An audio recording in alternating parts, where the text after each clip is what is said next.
Hey, super awesome listeners. You're about to hear our brand new show, What Are You Listening to This Week? Each week, host Jenn Tully will ask her guest, What are you listening to this week? It's a great way to find your new favorite song. It'll appear on this stream for its first couple of episodes, but then you can go find it on its very own stream. So let us know what you think at Super Awesome Mix and spread the word. Again, it's called What Are You Listening to This Week? And next week, you'll find it on its own feed, so be sure to look for it and subscribe so you don't miss one of your new favorite songs. Hey, Matt. Hey, Jen. What are you listening to this week?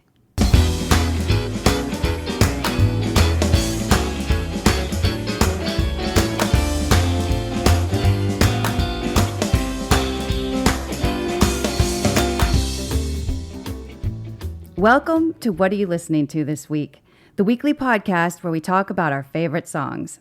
Some old, some new, all good. I'm Jenn Tully, and this week I'm joined by Matt Sidhom, who you know from the Super Awesome Mix podcast and the Super Awesome Mix podcasting network. Let's get started. Matt, what are you listening to this week? Yeah, so I stumbled upon an album from a documentary that I was not familiar with. It's called Echo in the Canyon. And I'm a huge Wallflowers fan, right? Like, so everybody just knows kind of One Headlight and that first album that came out back in the 90s. But I've kept up with them and listened to all their stuff. So maybe I'm thinking, because Jakob Dylan is prominently featured in the soundtrack, maybe some algorithm found me, and that's how I stumbled upon this. But yeah, so what this documentary is about is kind of the rise of the California sound. And in the soundtrack, they have Jakob Dylan along with some friends, a different friend on each track, kind of recreating some of these classic songs that came out of this era. So yeah, I mean, I loved every track, but I'm just going to hit on a couple of them. The first one was Never My Love, which is a song by a band called The Association. And Jakob Dylan is joined by Norah Jones on this one. And the original is such a like cool little love song, but then these two kind of give it their own sort of bluesy feel to it and kind of give it an older sound, right? Like the other sounds the original sounds older because it's from a different era, but they're clearly young voices singing it. Here they sound a little older, so I think it's kind of cool when you put the two together because it's almost like a song that a couple would sing to each other when they're younger, and then you get the version that they'd sing to each other when they're older as well. So I don't know. I just thought that one really stuck out for me. Couldn't agree more. I loved this soundtrack. I was so glad you stumbled on it. I'm a huge fan of the California sound, and you know, this documentary and soundtrack really takes you back to those early days of Laurel Canyon and all of those bands and just the magic that was happening in that canyon. You know, there was so much collaboration and cross-pollination, and you can hear it when you listen to all of the albums of that day. And it just is amazing to think about all of the artists and amazing lyrics and stories that came out of that time period. So I was so glad you picked this. I too love Jakob Dylan and the Wallflowers, and in Never My Love, he is joined by Norah Jones, and her voice is just, I mean, when I think of like what an angel might sound like, I often conjure Norah Jones. You know, I just think her voice is so peaceful and lovely, and they did a beautiful job on this song. I think I was saying earlier, I think when we were chatting about it, I would love to see them do a side project, you know, a la Raising Sand, like a Robert Plant, Alison Krauss kind of endeavor. I would love to see a Jakob Dylan, Norah Jones collaboration. And as you mentioned, he collaborates with a lot of great folks on this soundtrack. Beck is featured. He is joined by Neil Young on a couple of songs. Cat Power is there. Jade from Edward Sharpe and the Magnetic Zeros makes an appearance. And so he does Fiona Apple. He does some really great duets, but Never My Love is certainly a standout from the soundtrack. Another one that I loved, and I'm interested to know what your thoughts were, is Go Where You Want to Go. where Jacob Dylan is partnered with Jade from Edward Sharpe and the Magnetic Zeros. And I loved this version of this song. It's originally a Mamas and Papas song, and it's of the same vein almost as like a Go Your Own Way by Fleetwood Mac. We had a lot of free-spirited female lead singers during that time frame. Turns out, with a lot of partners that weren't so happy That's about right. their spirited nature, shall we say? That's a great comparison to Go Your Own Way with that song. But yeah, I actually that's one I almost wrote down as well. That one really stood out for me too. It's a song that I knew, but I couldn't put my finger on who sang the original, so I had to look it up and realize it was Mamas and the Papas. But yeah, I mean, really, really kind of different the way they did it in this one versus, so many voices on the Mamas and the Papas kind of harmonizing together and working together. And that was really distinct about the California sound is the harmonization. And I think that's something that you get a little less of on this album of the remakes, but they do it. They still kind of pull it off. Like you still get the same vibe without the same just like pure harmonies of it as if they're in an a cappella group because I can't see Jacob Dylan being in some sort of a cappella group at all.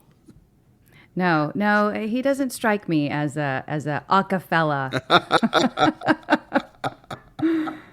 But no, I love that one. Another one that stood out to me because I was a big fan of these guys back in the day was She, and this was originally a Monkees song. And the Monkees, Yes. are kind of laughed at, but they actually put out some really great music. And She is definitely one of those songs. And, in the original, Mickey Dolenz has such a high-pitched voice, right? And then in this remake, you've got Jacob Dylan and Josh Homme, and they both have deeper voices, and they kind of go, the back and forth between them. I think is really pretty cool. Whereas in the original, you just kind of have Mickey Dolenz pretty much the entire time. And then the thing that really stood out to me here is the guitar solo that they used to replace the organ solo from the original, which I thought gave it a really cool feel as well. 100%. And I love too hearing Josh Homme appear on this. We talk about him a lot and Queens of the Stone Age and that sound. And it's interesting because this whole album is a completely different sound. It sounds Wallflowers, it sounds California sound, it sounds Jacob Dylan. And then you introduce Josh Homme and you just have probably what I think is the most rockingest track, I would say, on the soundtrack. This one definitely sounds a little more rocky than some of the other songs on there, and just harsh. I remember this song too, and the Monkees were always so upbeat and silly. And you look at the lyrics of this song, and I'm like, ouch! It starts with the line, "She needs someone to walk on so her feet don't touch the ground." I was like, ooh, that's kind of harsh. And so I felt like I was really able to sort of get into the lyrics of this song and Yeah. appreciate it lyrically rather than just kind of a catchy tune I remember hearing from the Monkees. So I loved that it sort of gave it a deeper side for me with this version.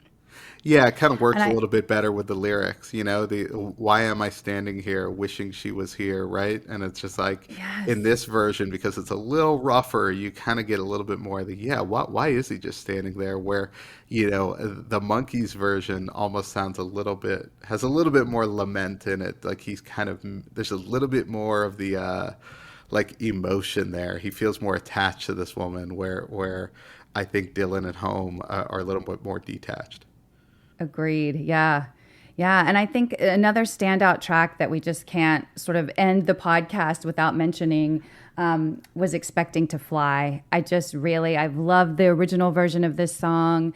And it's funny, Neil Young is always a polarizing character for me. I have some favorites. I would probably put the Harvest Moon album on like a desert island list. Like I could listen to it over and over, but there's a lot of Crosby, Stills, Nash and Young that I could leave behind. Like he's an artist that I can take or leave, but that song is one I've always loved, and the version that is on this soundtrack, I think is just fantastic. It's just beautiful, and again, lyrically, you can't beat that song.